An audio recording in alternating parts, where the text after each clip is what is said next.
Hey, hey, hey, everybody out there on the social media platforms, on Facebook Live.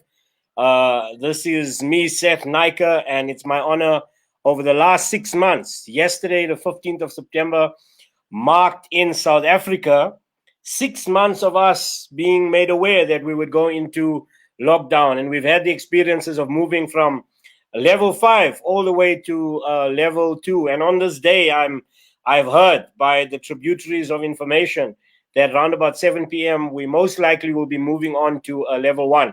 Now that's not just out there publicly just yet. Let's wait on the president for tonight.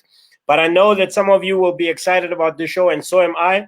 I have, in many ways, the theological personality that got me into Black liberation theology on the show. Yeah. Doctor, Reverend Doctor, prophet of note, you name it, you can call it what you like. But what an amazing journey it was for me some years ago to come into contact, not just with the personality that we know as an icon, and I don't mean that in any disrespectful way, but on the personal side of meeting Dr. Allan Boesak and taking a journey into my own work around Black liberation theology. And today I'm so honored that he agreed to be with us on the show. There may be some of you that are signing on from the States. I know Calvin Souls. I hope to see you online. Let's get the work of Reverend Dr. Allan Boesak out there. Later on in the show, you're going to get some reflection on his latest book, which some of you may have already seen in the launches that have happened in South Africa. I attended one with UNISA, The Children of the Waters of Miraba. And we're going to have a little moment and insight on that as well. For those of you that are here, you know that this show is designed to give us some critical reflections, some disruptive learning, and a call to action and service. So through conversational story sharing, Dr. Allan Boesak today, with our both coffee cups in hand, we will be in conversation. And friends, the man is here in studio. Let me bring him on, let me bring him in. All the way from the United States of the Western Cape. Reverend Doctor, how are you, sir? Hi, Seth. Hi, everybody. Good to be with you. Thank you so much for this invitation, and I look forward to our conversation today. It's a rainy day in Cape Town, so let's keep it warm and let's keep it right. Let's get it hot. Do you have your coffee cup in hand or not? Sure, here it is. There we go. Some good coffee. Somebody once said, if Jesus had to be here with us right now, he'd be also chilling with a good cup of coffee. So, Yeah, friends, well, in some sweet conversational story style, because I'm co-hosting this in many ways today with Dr. Boesak. Doc, we've named the show 6 months ago, In Such a Time as This. It's connecting with partners like Heartlines, SACC, Suckley, and getting out information around Church in Action campaigns, which we've used this stream to get the info out. Today in this show, what can we look forward to as we engage with you and as we engage in conversation? What say you? well, I think we need to talk quite seriously about the situation in which we find ourselves. There are well, let me begin. COVID brings us a multiplicity of crises at just about every level and with an intensity that nobody alive has experienced. So, our the generation before us, my mother's generation, had experienced the 1918 flu, and that was quite devastating in our communities, especially the poor communities in South Africa.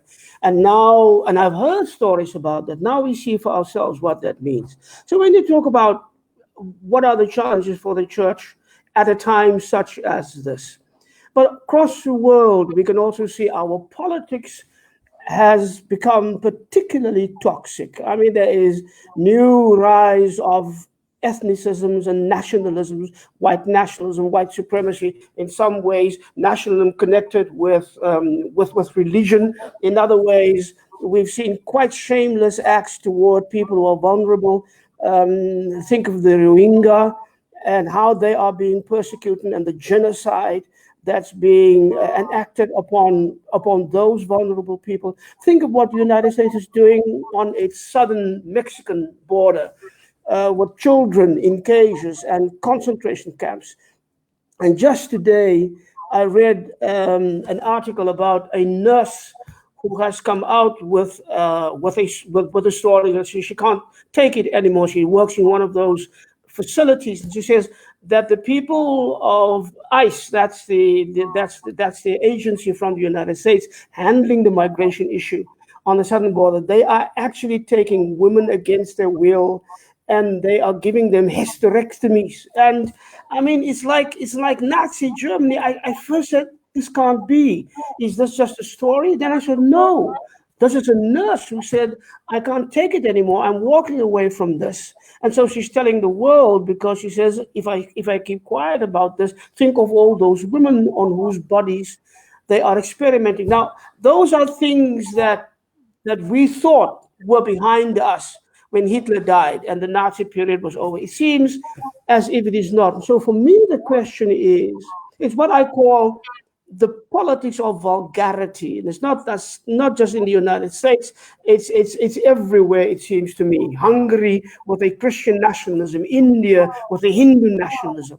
So the question is, what is in this time the message, the prophetic stance that the church must take? And so all of these things, and how do we read the Bible? If the people come to us and say, I need comfort and I need guidance, I need light, I need inspiration, but I want to read it in my Bible, how do we preach? How do we understand the Bible? How do we interpret the Bible? Keeping in mind that Steve Biko said of black preachers that our problem is that we make the Bible a poisoned well from which our people have to drink every Sunday. So those are tough questions, and I think I'm not sure whether we can get to all of those, but these are the issues that are churning around in my mind these days.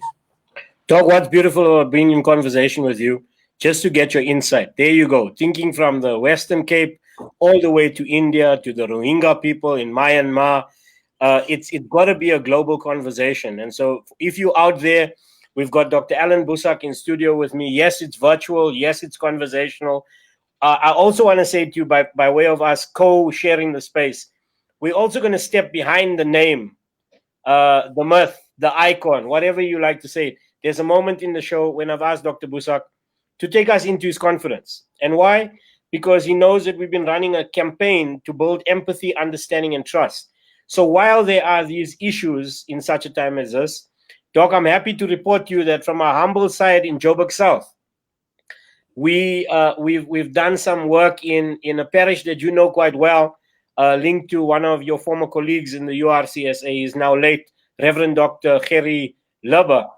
With Via Christi Community Church, we've been on the back of ensuring that we can bring some relief to our people in such a time as this. And I want to say that in the craziness of life, in 6 months of a national disaster, we have also seen the pursuit of people wanting to come out and make a difference and be of assistance to one another. So in crazy times, whether prophetic traditions of our biblical scriptures will say, in the worst of times, there may also be the most opportune times, that second jalo moment. And so, Doc, I'm happy to report on that. So, friends, that's the show. We want to get going with it, and I want to take a moment, if I may, just to bring a formal introduction to the Reverend Dr. Allan Boesak. Now, there is a lot that you can read about him online, and he is accustomed to media agencies over his history. He's got the broad shoulders to deal with what media can say. But I've brought together some kind of a reading today. And so, Doc, by way of bringing respect to you in our good African tradition, I'd love to read about you to you, if that's okay.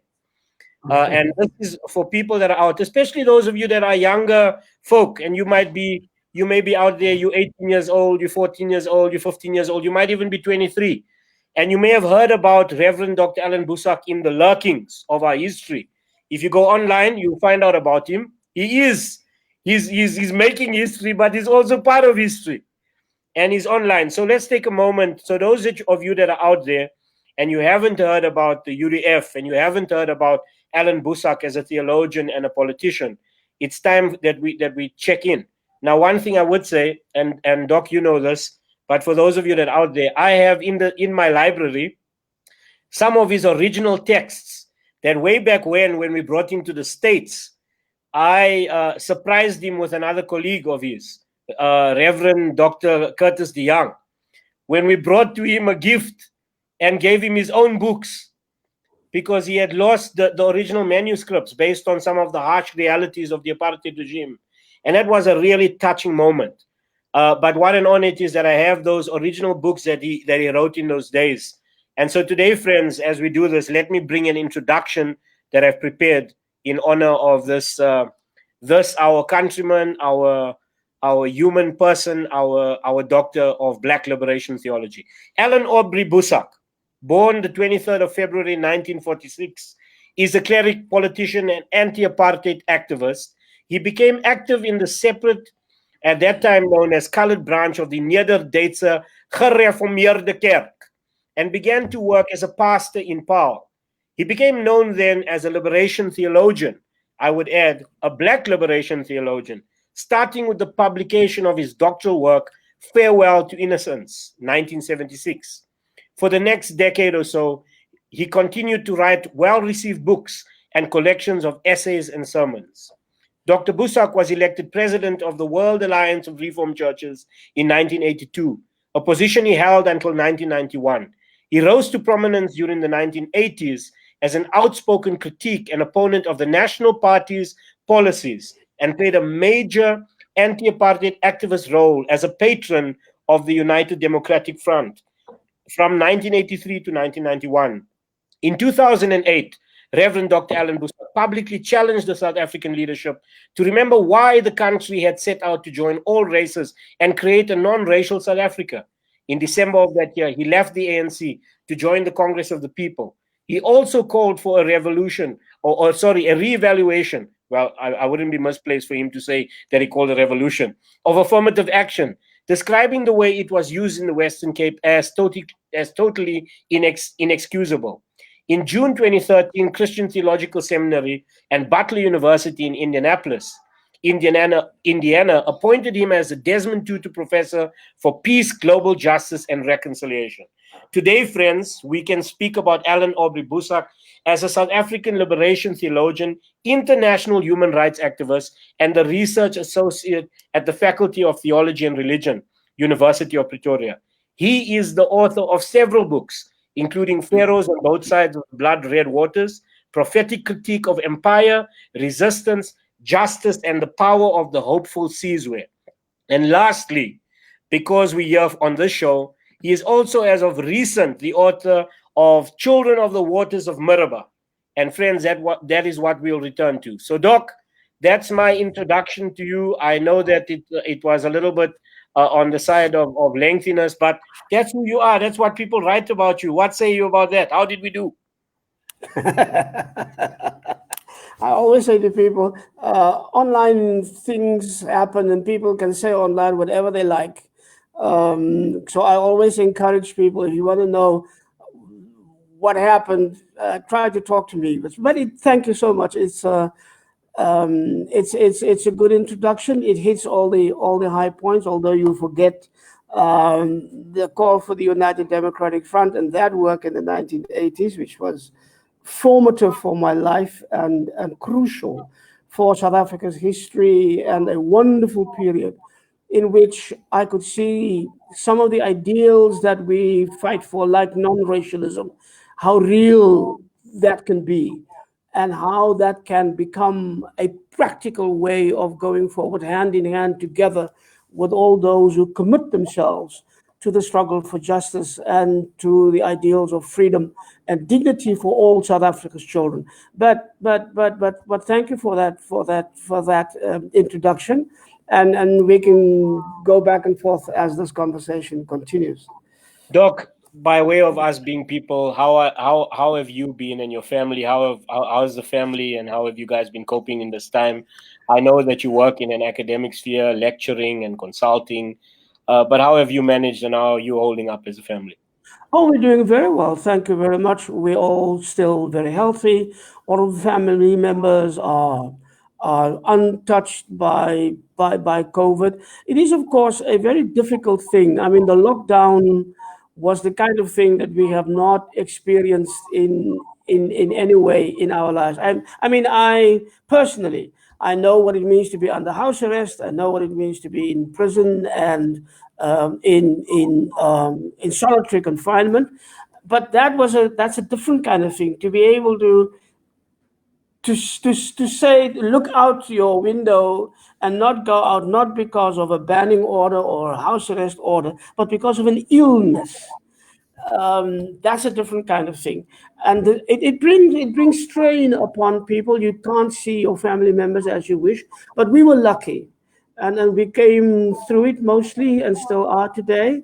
And so we thank God for, especially if you know what is happening around us, how many people have been touched by this virus and not survived, especially if you think the normal small little things that we are asked to do: wash your hands, keep social distancing, be sure that you're not too close to other people. But I mean, I think of the squatter camps where you have people bundled together. They can't help it. Where there's one tap for every 100 families, and how do you deal with that?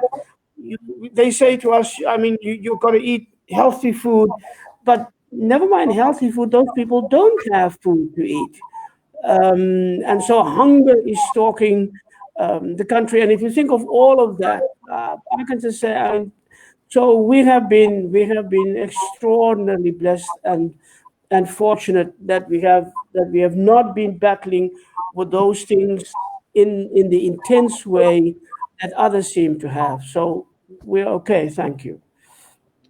Doc, one of the awesome memories I have was in, I believe it was 2008. And this was a symbolic day because we matched the day to April 4th, which was the 40th anniversary of the passing away of Reverend Dr. Martin Luther King. And this was the actual story. So those of you that may be thinking, what is Seth talking about now? We had a project called Realizing the Dream at a university called Bethel University. I was working and studying there. And I came down in 2007, and in the Western Cape, I met with Dr. Boesak, myself, and Marisha to ask him about the possibility of receiving him in the States. And Doc, on the day of April 4th, some ways the Americans like the good marketing. So they said, well, how about we bring the king of South Africa? Well, not like the king of empire, but in the voicing of a king of South Africa, as a theologian, as a writer, as an activist, and bring him over. And we then built this project. And on April 4th at a chapel service, I mean, that place can easily take about 3,000 some odd people, I believe. We had a full auditorium I where we remember. spoke. And I mean, what a beautiful moment that was, and that has really began a beautiful journey. Do you still remember that? Can you Oh, I, recall? I remember very well. It was a great thing. What was the group that we had singing Sounds of Blackness, right? Sounds of They were Blackness? Yeah, Sounds of yeah, Blackness. yes, No, it was an amazing day. Actually, the whole week around that, and the activities and the conversations and so forth. And you were right in your element there, I see, in Bethel. And I still have the picture that we were. Have you already written the Black Consciousness book, Black Consciousness Rising? Or yes. no? We have it. We have it. We have it, and it's out. It's out now for free. People can have Oh, access okay. to it online. They Okay. got it for free, so it's out. It's out, and the picture of us walking down at that Baptist church. Yeah, it got No, captured as a it write up. was a wonderful. No, that was a wonderful, wonderful day, and I have many such memories. But that day in Minneapolis was a great, great, great day. Thank you for that.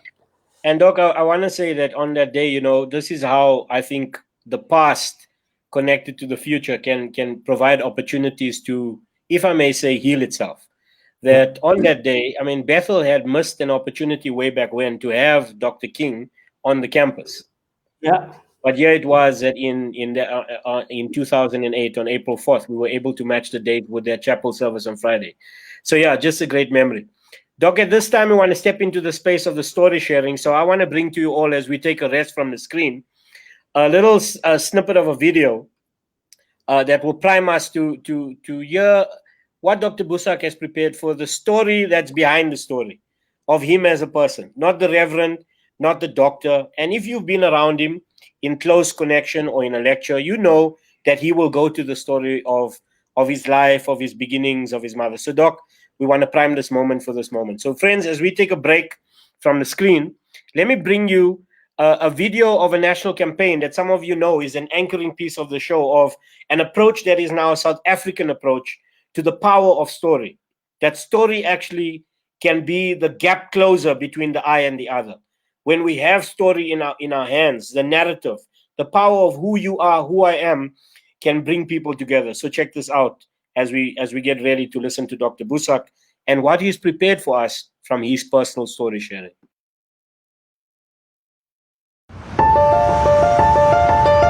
The world moves fast around us. Sometimes it feels like a blur. We pass each other and make judgments of each other constantly. You're doing it right now, seeing this woman across the street. We cross and recross, but rarely connect. We struggle to understand each other, so we don't trust each other.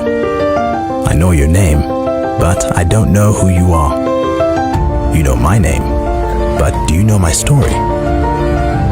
What would help us see beyond our perceptions? Story. Our stories are what make us human.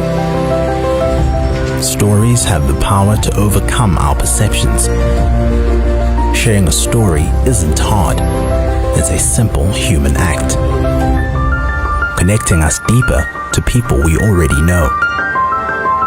Reach out. Ask, invite, then listen, truly listen. Stories have the power to overcome our perceptions. They help us understand. Ask, listen, tell. It's our way of building our nation. Heartlines has developed resources to help you on this journey. These resources will empower you to build understanding, trust, and reconciliation through personal storytelling. Imagine if we were part of a powerful wave of change, one story at a time. We all have a story to tell. What's your story?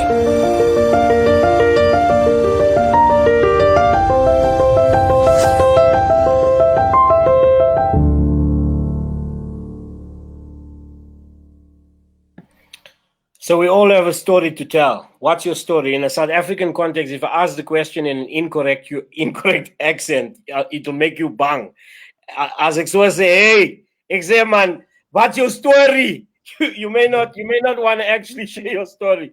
But the way, the approach of this national campaign is an inquiry, a deep inquiry of empathy to really get to know our brothers and sisters. In the language of Dr. Chung Yung Kyung, who also, like in the stead of this book that Dr. Boesak has penned in honor of one of his own mentors, Dr. James Cone, Chung Yung Kyung talks about the reality of people of solidarity, where we can become the ones who close the gap between the I and the other, not in lazy pluralism, but in active solidarity. Friends, for this moment, as you've watched this video, I want to hand over to Reverend Dr. Allan Boesak as he takes us into his confidence with the power of personal story sharing. Doc, what have you prepared for us today?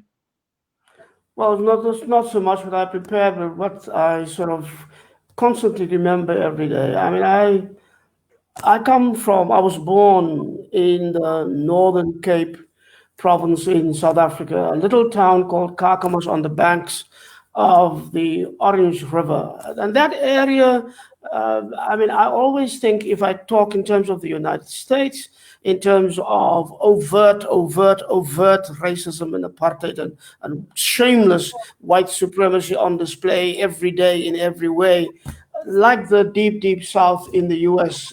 Kind of situation.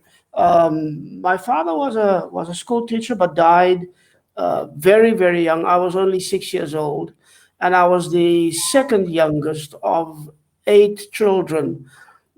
We moved from there to a little place called Somerset West, about 40 minutes outside of Cape Town. And my mother then brought up all of us on her own. She never remarried.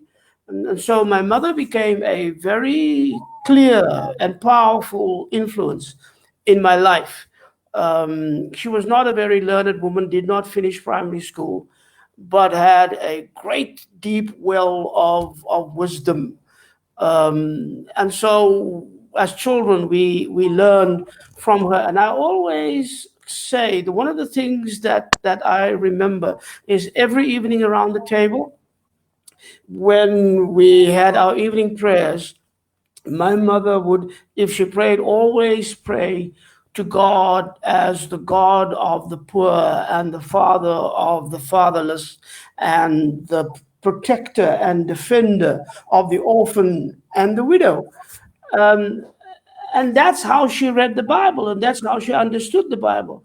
I mean, and if you think about liberation theology, that's at the core of liberation theology, the way we see God as a liberator God, as a God of justice, and that formula in the prophetic books, whether it is Amos or Jeremiah or Isaiah or Micah, all of them had the orphan and the widow and the poor and the stranger and the oppressed, which is what Jesus picks up in his first sermon in Luke chapter 4 in Nazareth. So that's at the heart of Black theology. And I always think so. My first Black theological, liberation theological thought came from my mother in her prayers. And when I got involved in stuff later on, and my name was in the newspapers, and people were saying awful things, and the government was hunting me, and we lived a life of that was really, really in danger every single day. My mother would say to me, "Please don't do this stuff. These white people are going to kill you." And I would say to her, "Yeah, that's right. But really just remember who I got this from. I got this from you. You are the one who told me to think of God in that way and to worship God in that way." And so that has always accompanied me for the rest of my life. And so the awareness of injustice and oppression and what is being done to people, and how people are made powerless and how people are robbed of their agency, of their personhood, and of their hopes and of their future, that's always been a very close thing. But I always saw these things from the viewpoint of my faith. And so my political activities were also from the platform of my faith in Jesus Christ, as I understand that the Bible presents him to us. It's like Albert Lutuli, great Chief Albert Lutuli, one of, in my view, one of the greatest Christian political leaders this country has ever had. And Albert Lutuli said, "You mustn't worry about other people who's with you in the struggle. You go into the struggle, taking your Christianity with you, hoping that what you do will impact for the good the struggle and the people around you. So you go in there as a testimony of your faith, and that's why you do these things." So that was sort of for me. I mean, I always knew, Seth, that I wanted to become a preacher. My family, I don't remember this, but my family tells the story that when I was about 5 years old, I would line up the 3 or 4 or 5 dolls that my sister had against the wall of the house, as if they were sitting in church, and I would preach to them. They tell me that I had every child had a Bible in our house as a gift from our parents, and that was before my father had died. So I must have been about 5 or 6 years old, and everybody took their Bible to church. I didn't want to take the small Bible that I got, because I thought that was too small. But we had a family Bible, this big thing where you write the names of the ancestors and the birth and so on. And I insisted on taking this Bible to church. Now, can you imagine this little kid lugging this heavy, big Bible up the hill to the church, but I wanted that Bible. I didn't want the small Bible. So for me, that part of my life has always been very clear. And so I became a preacher. I studied at UWC, and before I went to the Netherlands to go and do my doctoral work, I I was ordained in PAL, as you said. Now that was the time in 1968 when the Group Areas Act had just began to hit that part of the city. Um, Most of our people who had lived on what was then becoming the white side had been forced out in the south. Now it was the turn of northern Paarl, where my congregation was, and they were being forced out. And so it was a time of great chaos and pain and anger. And I was very young. I mean, I was 22 years old, and I was going around introducing myself to the church. And I met one of my members, and an older woman. She was already deep into her 70s at the time. And Aunt Marai, we call her Aunt Marai Arends. And Aunt Marai welcomed me and made me sit down. And then she said to me, Reverend, let me tell you, you don't have to tell me anything about Jesus because I've known him long before you were born. I knew him already. So that was done. He said, what I do want you to talk to me about is this injustice that is happening right now. What is God saying about what these white people are doing to us? And why are they saying they are Christian? And why are they saying they are doing God's will when this is what they do? And I want you, she says to me, I want you to preach about that on Sunday morning. Well, I mean, really, I was totally thrown. I had no idea. I had no clue. I came from a theological training with white professors who were all apartheid people, apartheid theology people, Dutch Reformed people.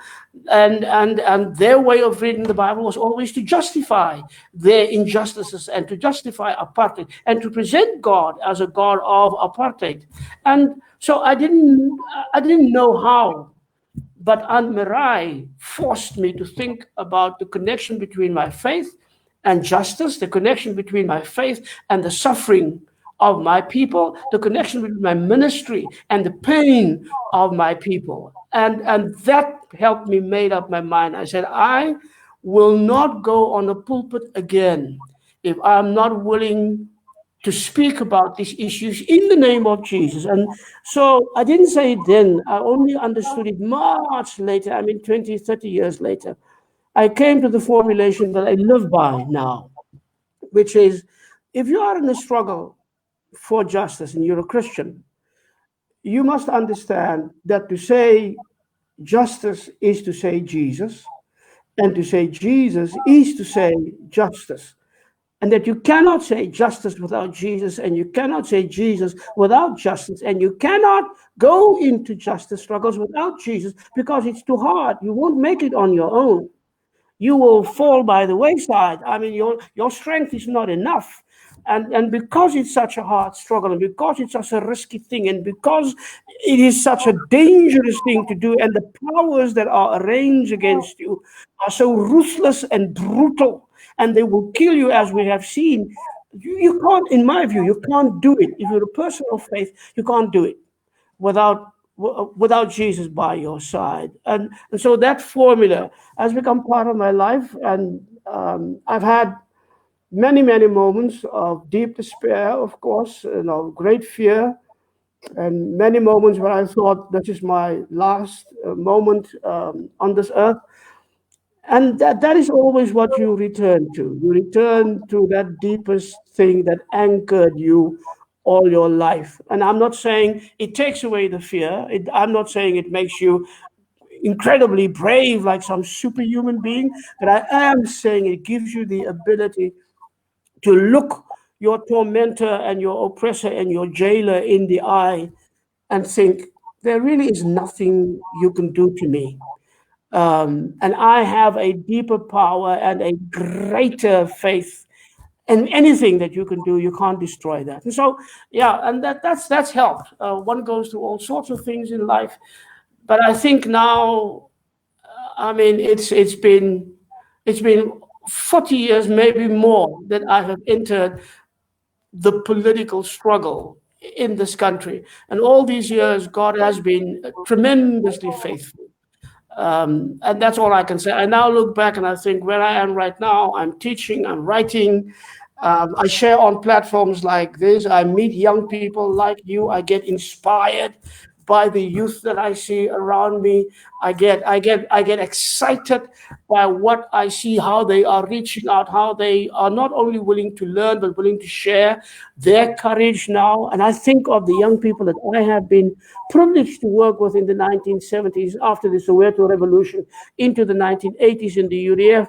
Those were amazing days with young people actually taking leadership in the struggle in South Africa in ways that we have not ever before in our history. And so my love for youth and their courage and their amazing ability to stand up for what is right, that has only grown over all these years. And that's where I am today. I mustn't go on and on and on and on, but No, that's beautiful. I mean, we have some people online just connecting and enjoying just you sharing. So welcome to Calvin Souls. And he's saying grateful for the impact of mothers and women of faith. And I've put into the chat Sarah Helene Boesak, and you heard of Aunt Marai. Yes. Okay, Aunt Marai, we put in the names there. So yes. And then also we've heard this, and it's been put forward. If you can't say, you cannot say Jesus without justice, and you cannot say justice without Jesus. Dr. Boesak, into the story, and then we'll shift over to really the new book that's come out. But one piece of your story, I mean, as a young child in poverty, growing up just with your mother and your brothers and sisters, why theology in the church? I mean, there's poverty around you. Why not go make money, use your intelligence? Okay, fine. God has supplied your needs. But for many children of a darker hue, even in current day South Africa, for many people to think about theology, I can remember my dad saying to me, son, I said, Dad, I want to go join that thing. He says, no, man, are you sure? I said, no, I want to join this ministry team. He said, no, are you sure? And then I had to say, Dad, well, I really feel it in my heart. But I mean, when you're coming from a black side of life and economic realities are upon you, ministry and working for the church don't sound all that nice. no. Now, how did this young, this clanky Boesak, Allan Boesak decide, I want to go do this with Jesus? What happened? Why? Well, I mean, remember, to be honest, when I was born, apartheid was officially 2 years old. It had existed already, of course, in all sorts of other vicious forms through colonialism and through imperialism. Since the imperialists from Holland came to our country for the first time in 1652. And I mean, there's been 178 years of struggle of the Khoi and the San people against the colonists. And so there's a long history of that. But always throughout that history, there were people of faith who challenged the kind of Christianity that those white Christians brought to this country and the kind of Christianity that justified slavery and oppression and dehumanization. And that called themselves Christians, but they called us heathens, even though we might have been baptized and belonged to the church. And so there's always been this contestation. And that has fascinated me from a very young age. The role of the church was powerful in my life. The role of religion was powerful in my life through my family from both sides, my father and my mother, and through my mother's example. And as I said to you, I mean, remember also in apartheid, black children didn't have that many choices. I mean, it's not like now. Now, when I meet a young black woman who tells me, I want to get into the ministry, I look at her and I say, please go pray again. And make I mean, really, no. You gotta take all romanticism out of it. There's nothing sentimental about it. Because a young black woman who's bright in South Africa today have opportunities that were undreamt of in my day. Especially women, but young men as well. And for them to give all of that up and to come into the ministry where the pay is meager, the congregations are difficult, all you get is some satisfaction if one person in church says to you on Sunday, "Oh, Reverend, thank you. That was a wonderful sermon." And you never know, are they saying it to make you feel good or was it really great? I mean, and it says you have had that. So you preach and you think it was a wonderful sermon. And then somebody comes to you and says, "Oh, thank you, Rev. That was a great sermon. Now let me give you a video." And then you can see a real sermon.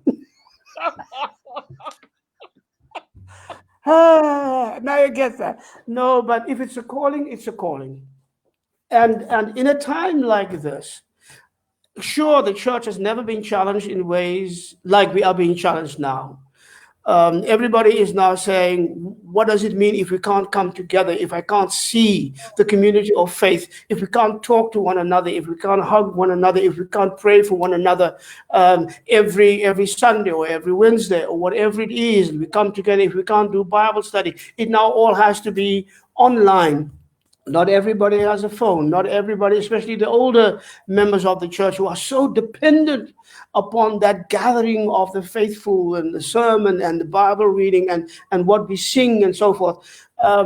So what you are doing and what other younger ministers are doing in the way of taking the church out of that old way of being church and putting the church on all these platforms, opening up the church so that you can, now the love has to flow through the airwaves. And how do we make that real? How do they know it's authentic? How do you know they can trust our word? They hear these promises of the politicians. Just every second politician lies to us. Businessmen in this country exploit the situation and making things more expensive so that the poor can't afford them. Exactly in this crisis time, officials and people in government steal the money meant for COVID victims and so forth and so forth. So the trust in our public institutions is almost gone. The trust in politics and politicians is almost gone. Where do people go to get an anchor for their lives? There's where the church must be. So how do we make the love of Jesus real? How do we make the justice of God real? How do we make the compassion of God real for people? And the church can be as imaginative as we got to reimagine the way we are church. We got to recreate the way we are church. We will never go back to the way it was before. That's done. So COVID is changing things and change is happening. The question is not whether change is happening, Seth. The question is, who is driving that change? Is the church willing to jump in front, take hold of the wheel and drive that change in the right direction, into more solidarity, into more compassion, into more love for people, into the reality of what it means to be human together, of building a society together? Can we have social cohesion just with political speeches, or do we need something more? And can the church give something more? And those are the questions. And how do we make the Bible real for our people if the Bible is so important for everybody still that they read them in the morning and in the evening and on Sundays when we come together online? So, friends, as you hear Dr. Boesak there, and especially when he speaks about utilizing his career, that he's made a career over life, not having choice from the part of the apartheid days, but looking upon himself as, how can I make a difference? Can you imagine in a time that a pastor or preacher was looked upon as a respected person in society, that cared, that loved, and stood for justice?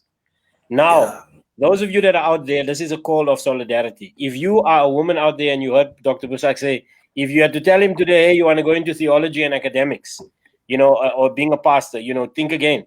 But let me say this. If you're out there and you want to do this, there's a lot of people that we know today that can point you in the right direction, but it's going to take a lot of hustle. And when that is said, you need to know that it's a reality. And Marisha, Dr. Boesak knows, Marisha knows it much more better than I. But as you listen to Dr. Boesak today, he names Aunt Marai, he names his mother as key people. And as we think upon energy for transition, this is what I'd like to intro right now as we think upon thought leadership.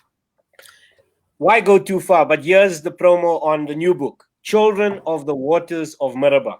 Now, what I like about Dr. Boesak in my journey with his writings is that when he gets to name things, he names them in interesting spaces, and I mean, just you read the title alone. Reading the title alone will mean a study for us. But this is the long title of the entire book: Children of the Waters of Meribah, Black Liberation Theology, the Miriamic Tradition, and the Challenge of 21st Century Empire.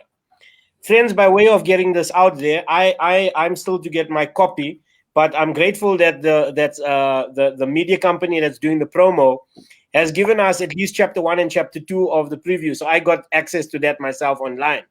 But please get this book, those of you that are out there.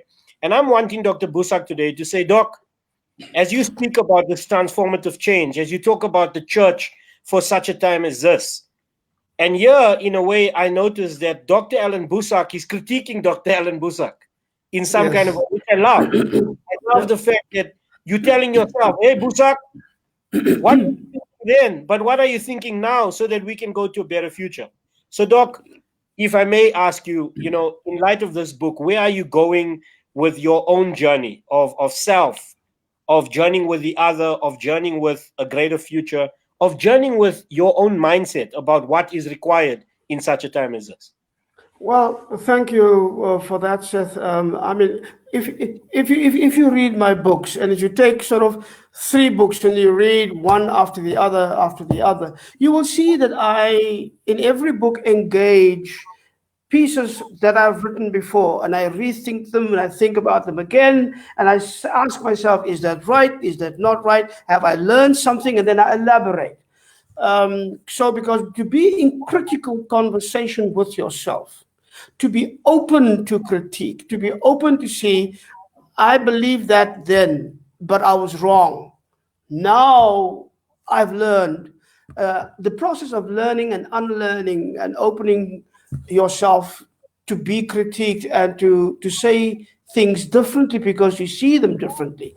That's part of growth for me, intellectually and spiritually. And that I want really to be seen in the books that I write. So the Miriamic tradition, this book, The Children of the Waters of Meribah. Meribah is the place in Numbers 20 in the Bible where Miriam, the sister of Moses, dies. And there were waters that the people had drunk from as they were moving through the desert. And when Miriam dies, the waters dry up. And the people say, oh my goodness, the waters have dried up. Everything is in mourning for this woman. And I think to myself, why? Why is there such a moment? And yet in Numbers 20 itself, there's only 7 verses about the death of Miriam. Well, you get long stories about the death of Moses. So the thesis in my book, the motivation is, I take the Exodus story, which is very, very important for Black theology. But I realized Black theology has always read the story from the viewpoint of Moses, taking the tradition of Moses as it is presented in the Bible. What we have never taken into account is that in the Bible, there is another tradition around the Exodus that is presented by the women. So not by Moses, but beginning with the 2 midwives, Shiphrah and Puah, in Exodus chapter 1, and then by Jochebed, the mother of Moses, in the way she resists Pharaoh by not having a baby killed, but hiding her baby. Now think about it. She keeps that baby in her house for 3 months with all of the risk and all of the soldiers walking around all the time, because Pharaoh had said, kill every Hebrew baby boy. And not just to the midwives, but he had given that order also to all the people. So your neighbor may be somebody who will say, oh, maybe the Pharaoh will reward me if I tell about this baby that this woman is hiding. And then she hides the baby in the rushes on the riverbank. And does she ask her husband to go and stand there and watch the child? No. Who does she ask? Her daughter. From woman to woman to woman to woman, the story moves. And why haven't we seen that before? And some people are saying, well, if it wasn't for the woman, we wouldn't have had Moses. Well, I say, no, that's wrong. If it weren't for the woman, we wouldn't have had liberation of the slaves from Egypt at all. The women is at the heart of it. The woman is at the beginning of it. The woman is in the middle of it, and the woman is at the end of it. By Exodus 15, where we get the song of Miriam, all of a sudden that becomes the song of Moses. Why? Because the women's tradition is being suppressed, is being erased, is being set aside and replaced by a male patriarchal position and a tradition. And so I look into that and I come to the conclusion no, the Exodus begins with the women, and we've got to reread the Exodus. And we've got to say to Moses, my brother, we've walked with you all this time and we thought you were the guy. You're not the guy. we have to look at the woman now. It's a very risky point to take, but it's nonetheless the truth as you read the Bible. And if you read now, Miriam is disappeared from the story after Exodus 15. And for the rest of those books, she's gone. She surfaces only again in Numbers chapter 12, 13, 14, 15, and then in 20, where that series of rebellions against Moses come. And Miriam is at the heart of that rebellion with that question, has the Lord spoken only through Moses? Has the Lord not spoken also to us? That's a marvelous question. It's a powerful question. It's a revolutionary question. And when Miriam poses that question, Moses gets so angry that he can't deal with it. He calls God to deal with it, and God strikes Miriam with leprosy and throw her out of the camp and all of that stuff. But the revolutionary Miriam is the one I believe we should embrace. Now, we're almost to the end, but let me quickly say, in 2005, I wrote a book about women. So pick 6 stories from the Bible, 3 from the Hebrew Bible and 3 from the New Testament. And I try to tell the stories through the viewpoints of women and through the eyes of the women. And I put them Hagar and Tamar and the woman at the well and the Canaanite women and so forth. And then a young woman who read the book said to me, it's a wonderful book.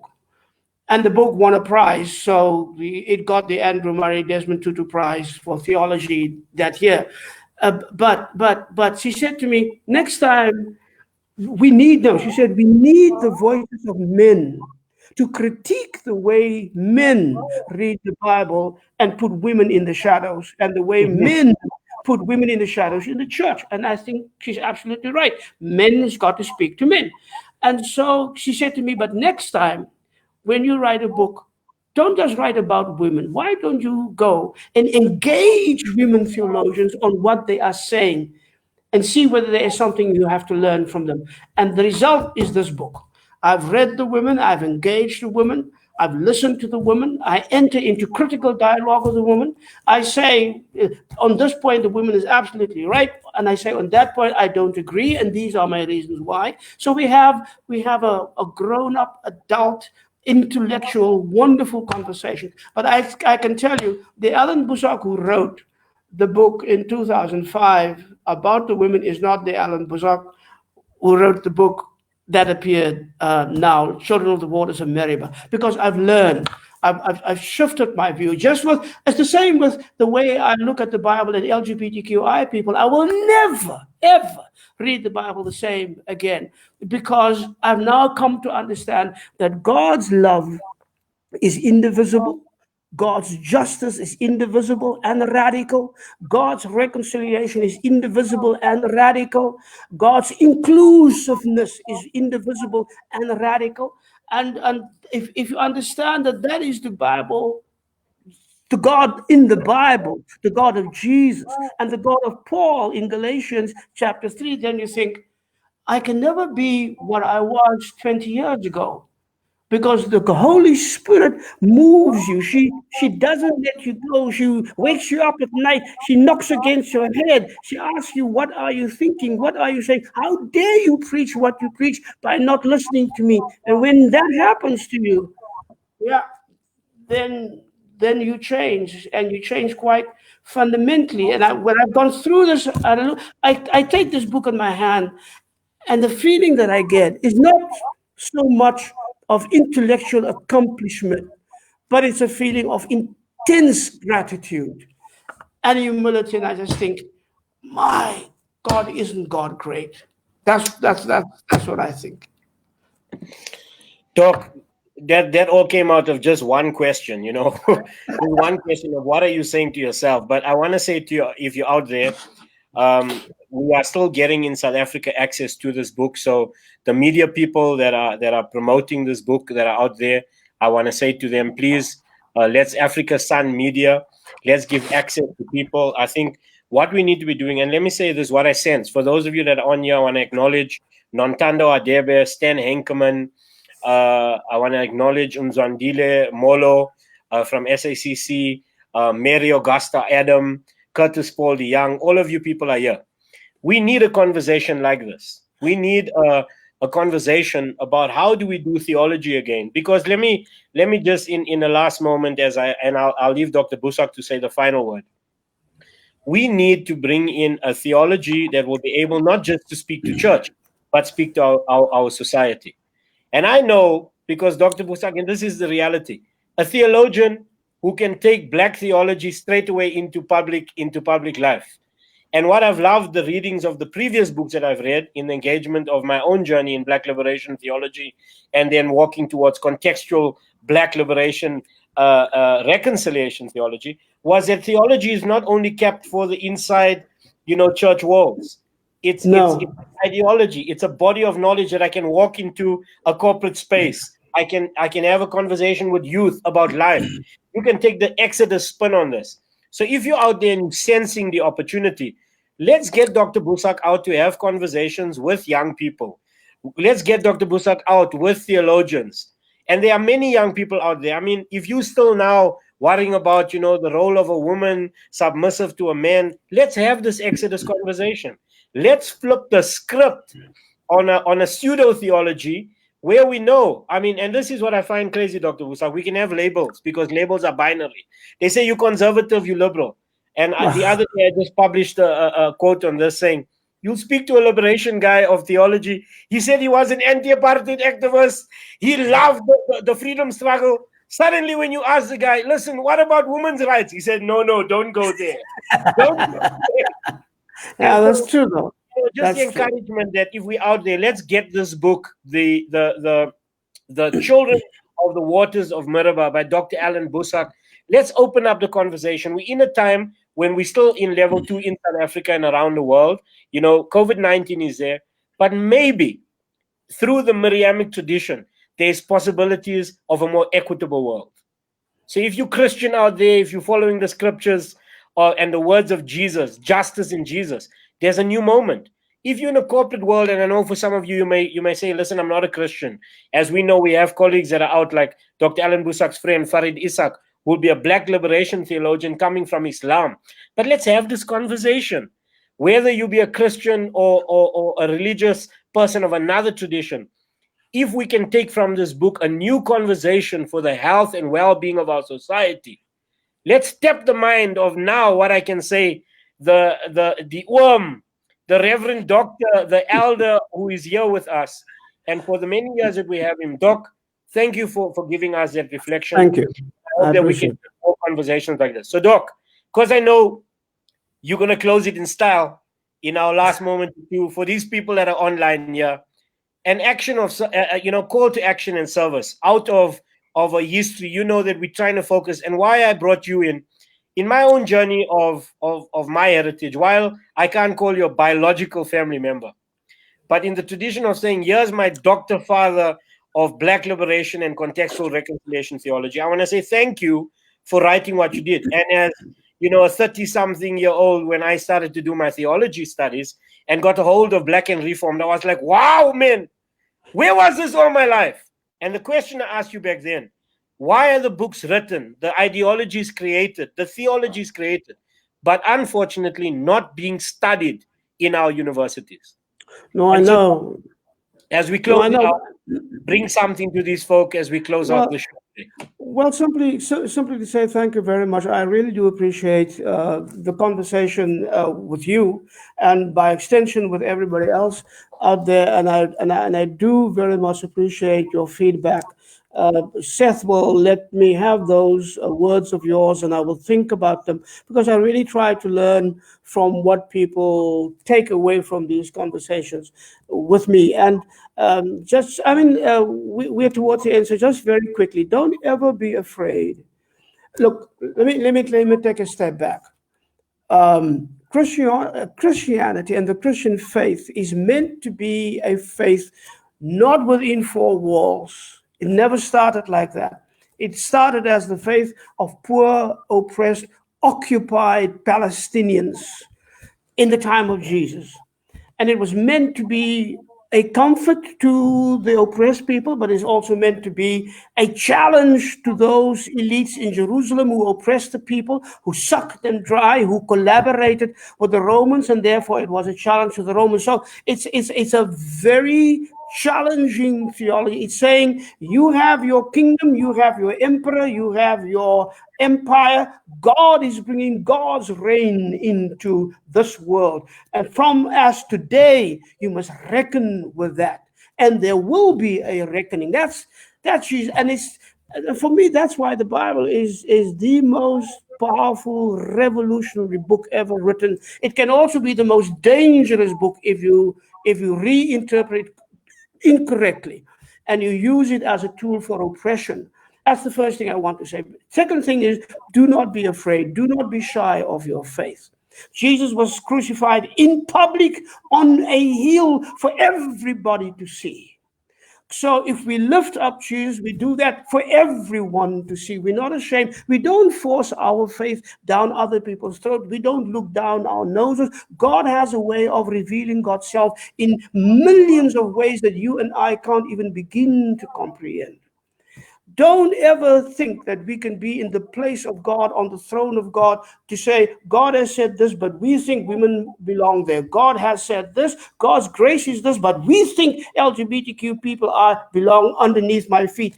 Don't push God from God's throne and sit there and judge him. Just take God's grace, God's mercy, God's love, and just open it up. You will be amazed what it does to you and what it does to the world. The third thing is, in a time like this, there are many who will be chosen to do all sorts of great things. And many will feel themselves chosen to do many great things because it's a time of great need, it's a time of uncertainty, it's a time of ebb and flow of emotions, it's all of that. But many are called, but few are chosen. But the chosen will always be known by the choices they make. The chosen will always be known by the choices they make. And that's how your faith becomes real. To all of you, thank you so very much for this conversation today. God bless you all. God bless you, Seth, in the wonderful ministry that you are doing. You're setting an example for all of our colleagues out there. You are helping to make the church a face of humanity and of love and joy and compassion to so many people. Please continue to do that. And for everybody on this conversation, God bless you all, guys. I love you. Thank you so much for being with us today. Doc, here we have Calvin Souls, who I believe he needs to be in touch with you. They're running something online. He says, Bible is revolutionary. Don't be afraid. Your faith. Keep God on the throne and live by God's amazing and audacious grace. Why I bring his name up, Calvin Souls hails from El Dorado Park, where the young boy Nathaniel Julius was irregularly killed by militant forces of our police. And Calvin, I know that we can put Dr. Boesak in touch with you so we can get that going. Here's another one of my mentors. In as much as I've journeyed with Dr. Boesak, I have journeyed very closely with Dr. Nontando Hadebe. Don't push God from God's throne to push our own agendas. So friends, we are out there. We're really grateful that one from our own soil, the Boesak, and if you went and tracked with him, he can tell you a lot about that name, Boesak, and linking to how he's, even in his name, is able to challenge colonialism and imperialism. And so hopefully today, whether you are within church circles or outside church circles, we can look into this text that is out there that Dr. Boesak has published. I'm hoping that we'll even do some revisitation even this year with this context and maybe come up with some ideas. Have a conference, get an online conference going where we can do breakaway sessions, have a dialogue. So I'm going to talk to Dr. Boesak about that and these colleagues from Sun Media to make this a learning moment that we don't let go of. Gender-based violence is a reality. We want to end it in our time. Doc, as I close off, I have a great benediction for you, but I got it in my own style. Here we go. I'm going to bring you a little piece of musical excellence from a guy who was at the church that you were at with me. You preached at Sanctuary Covenant Church, if you remember. I remember. And this was one of the musicians. His name is Amos Marad. And those of you that don't know Dr. Boesak, he kan nog skit, man. Just a little bit as we close off the show in style. Amos Marad, bring it, my brother.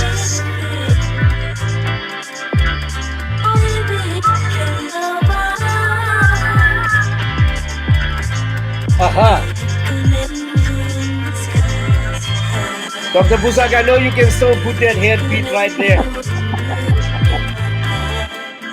Yes, we're gonna close the show down.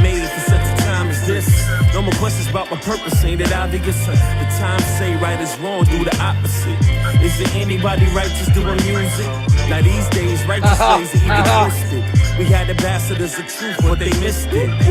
Breaking it down in such a time like this. Yeah, if you haven't seen it before, yes, he's breaking it down. Boesak. We can't ignore no more the sick and the poor. When there's people in need, that's right outside our door. Call to come out just to go back in again. So people never see the sun before they life in. No compromise and major profits of the time now. We slowed it down and put the soul back in it. So Doc, I know you got another meeting. I want to say thank you for being on the show with me. I'll leave Amos Marad to close it out.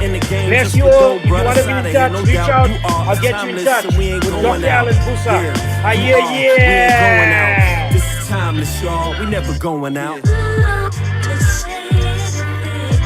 So friends, it's been an awesome time with a friend, a brother, a reverend, an elder who's doing this work. I want to say to you that I'm staying reading. I'm going to get my book. So get your book as well. Let's read it. Let's focus on Exodus. Let's do our work in the churches, in the highways and the byways. I'm going to take it to the business qualities that I'm a part of. I'm going to take it to the youth that I'm a part of to bring them a new reflection on the Miriamic tradition.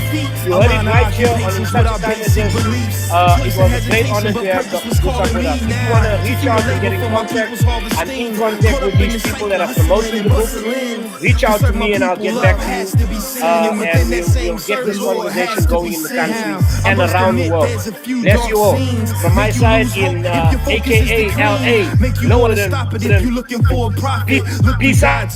You will see past the nonsense. Ezekiel 37, verse 5 and 6. There's still hope for the chocolate metropolis.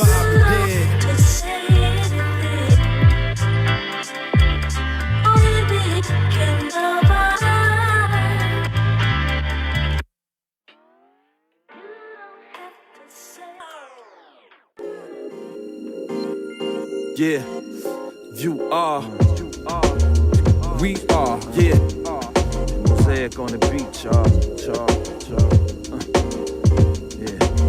Check, yo. Your first thought to your head is that I can't be a believer, not with beats like these and flows unlike those. Simple-minded rappers with they boosted egos on the chase for dough with no thought for the people. The rap game now, it's like a loaded pistol in the hand of a child in the streets running wild. Running wild? Yeah, in the streets running wild. And anybody's liable to catch a straight bullet, but we look deaf dead in the eye and say pull it. We CPR in this is life music. This is what it sound like when grown men do it. Hey yo, we discipline and love it before we release it, so the true purpose of this music is rediscovered. Light get reflected, people get directed. Anything opposite of God is rejected. Rejected. Come on, go. Time waits for no man.